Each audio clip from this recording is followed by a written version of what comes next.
Bonjour David Crétenant, on se trouve chez Redelec Technologies, qui est également membre de Avenir Industrie. Quelle est la compétence forte de Redelec?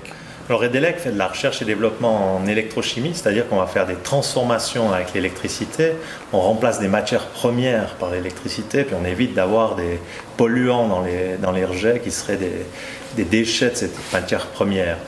Et puis, ce que je dirais, la compétence première, c'est l'électrochimie, c'est quelque chose de connu, c'est une clean tech. Par contre, il y a peu de projets qui sortent du laboratoire et qui sont vraiment après des projets industriels. Il y a la difficulté de faire un changement d'échelle, ce qu'on appelle le scale-up. Et c'est ça que nous sommes capables de faire chez Redelec. On l'a prouvé notamment avec notre application dans l'industrie du denim. Alors, Redelec est connu pour appliquer au domaine du jeans une nouvelle technologie verte, écologique, mais ce n'est pas la seule compétence, c'est une des applications de Redelec, et avec la possibilité d'avoir beaucoup d'autres applications. C'est quoi ces autres applications possibles? Alors notamment le traitement des eaux. Alors, déjà le traitement des eaux, c'est plusieurs applications. Destruction des micropolluants dans des effluents industriels avant d'aller en STEP. On détruit ce qui est non biodégradable et puis ensuite on va traiter le reste en STEP. On récupère des métaux dans des effluents. On peut également...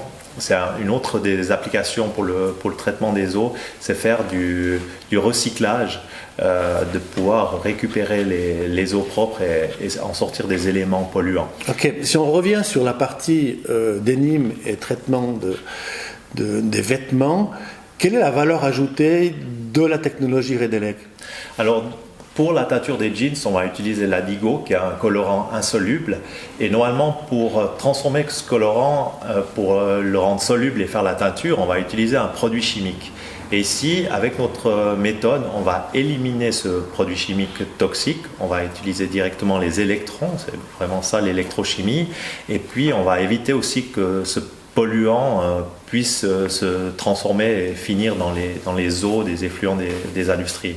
Aujourd'hui, on s'aperçoit dans cette technologie-là qu'il y a un énorme investissement à effectuer pour pouvoir s'approprier cette technologie verte.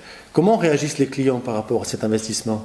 Ouais, dans un premier temps, ils sont très frileux de travailler avec une start-up. C'était une grande difficulté pour entrer dans ce domaine du textile. C'est pour ça qu'on s'est retourné vers des partenaires industriels. Il faut déjà travailler avec des gens qui sont bien implantés dans l'industrie du textile, qui rassurent les clients, même si le retour d'investissement est très intéressant avec notre technologie quand on parle de 2 ans et demi de retour sur l'investissement. Malgré tout, il faut quelque part un partenaire de poids pour pouvoir réellement rentrer dans l'industrie. Vous avez parlé de start-up. Redelec a été créée en 2007. Aujourd'hui, elle a 13 ans. C'est encore une start-up? C'est encore une start-up dans le fonctionnement, la dimension, dans le sens qu'on crée toujours des nouveaux projets, des nouvelles applications qui fonctionnent sur le mode de la start-up, c'est-à-dire qu'il faut développer, faire la recherche et développement au laboratoire du projet, l'amener avec un pilote industriel pour montrer que la technologie est faisable, et puis après trouver soit un partenaire financier, soit un partenaire industriel pour aller plus loin, parce qu'on n'a pas les capacités financières de faire ces développements et cette commercialisation par nous-mêmes. Après 13 ans, on est toujours une start-up. Quel est le message que David Crétenant donnerait à des jeunes entrepreneurs valaisans, innovants, qui sont susceptibles de breveter une technologie, mais on sait que la vie d'une start-up, c'est difficile. Comment vous vivez ça aujourd'hui? Mais si je devais donner un message très court, c'est qu'en Valais, c'est possible. Si on a vraiment un projet qui est intéressant, surtout un projet qu'on a envie de porter, parce qu'il peut être intéressant, mais il faut beaucoup d'énergie après à investir dans l'entreprise, c'est possible. En Valais, on a les infrastructures, on a les soutiens, on a du coaching par rapport à ça. Après, la grande difficulté, c'est souvent le financement pour les étapes suivantes. J'ai eu beaucoup de chance d'avoir des financiers qui sont ce qu'on appelle les FFF pour les familles, les amis et les fous. Donc ils m'ont apporté un premier appui, plus qu'un coup de pouce, vraiment ils ont porté l'entreprise.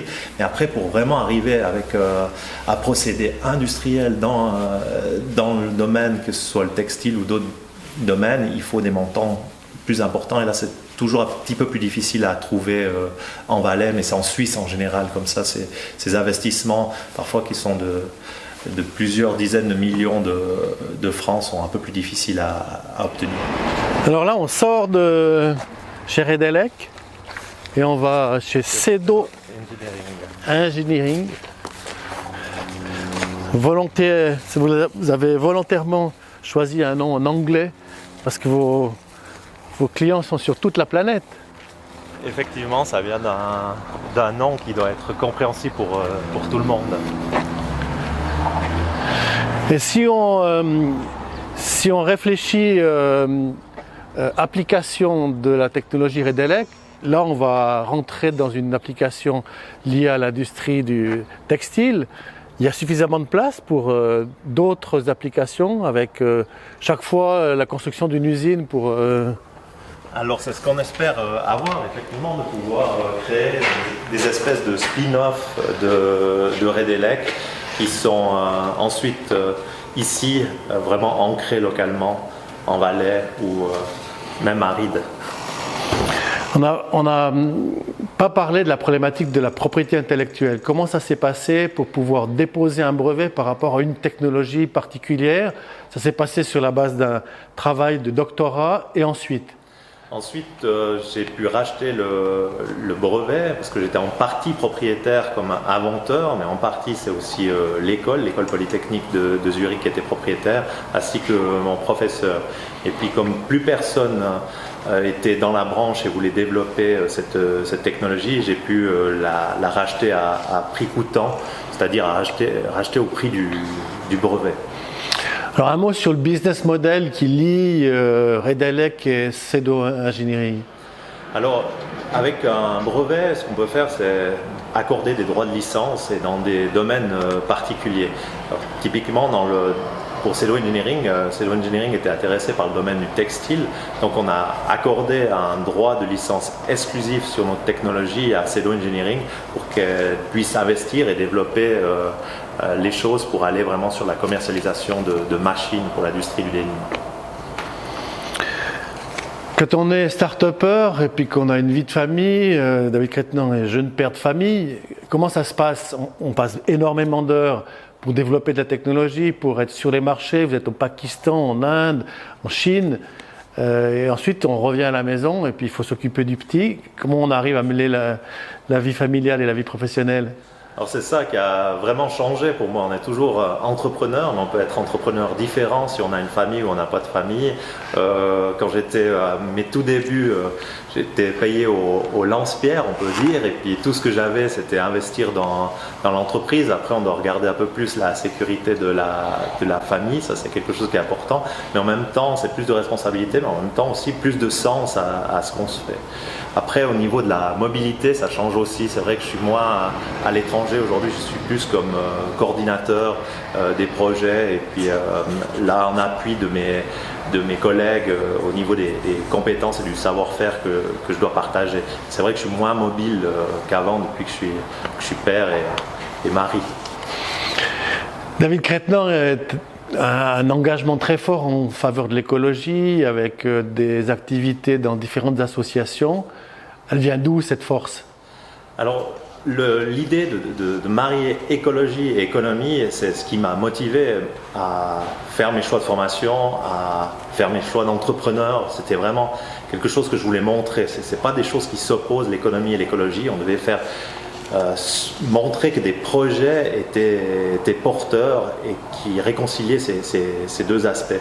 Et pour ça, une clean tech, l'électrochimie, c'était l'élément parfait, hein, avec l'exemple du textile, qu'on arrive à avoir un retour d'investissement de 2 ans et demi, et puis en même temps, on a une diminution de l'impact écologique quand même de manière très forte pour notre client. On lui offre à la fois le côté écologique et le côté économique. Redelec est membre d'Avenir Industrie. Avenir Industrie Wallis a développé une vision industrielle 2030. Comment Redelec s'inscrit dans cette vision? Je pense que ce qui est très important, c'est déjà qu'il y a une vraie vision sur le développement durable. Et comment on fait du développement durable? Il faut absolument que les entreprises se mettent en réseau, partagent leurs compétences. On passe dans un nouveau monde où avant, chacun cachait les choses chez lui.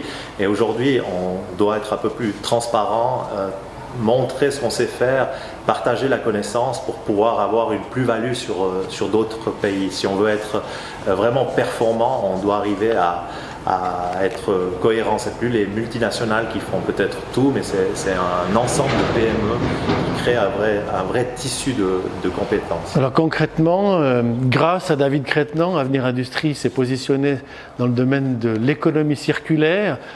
Il y a une plateforme qui s'est constituée pour parler de l'économie circulaire. On a pris la température de l'ensemble de la population, des politiciens également.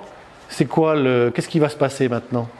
Alors l'économie circulaire, c'est une économie où on essaye d'avoir une économie sur les ressources. On essaye de ne pas gaspiller des ressources, on essaye d'être efficace au niveau énergétique, on essaye d'être efficace au niveau des matières premières. Mais pour ce faire, il faut vraiment là aussi que les entreprises puissent travailler en réseau. Alors je vous donne un exemple tout simple. On a actuellement un industriel qui a un déchet, qui doit éliminer ce déchet qui est très toxique. Et puis aujourd'hui, le plus facile, c'est de brûler ces déchets. Pourquoi? Parce qu'il est assuré qu'il n'y aura pas de la pollution qui va se retrouver quelque part. On ne va pas le montrer du doigt pour une erreur qu'il aurait fait. Alors il préfère brûler cet effluent. Mais cet effluent, on a remarqué qu'il pouvait être utile dans le stockage comme électrolyte pour les batteries électrochimiques. Qui va faire les investissements pour dire ok, on va prendre cet effluent et puis en faire un produit utile? On essaye de créer des collaborations, sinon ça ne fonctionne pas. L'avenir nous dira si on est capable de le faire. Mais voilà, c'est ce genre de réflexion qui doit être démarré. Puis on le sait seulement si les gens acceptent de faire connaître leurs déchets pour que ces déchets deviennent une ressource. Aujourd'hui, on essaie plutôt de cacher les déchets. Il faut montrer, voilà, c'est une matière première utile. Ok, merci pour l'interview.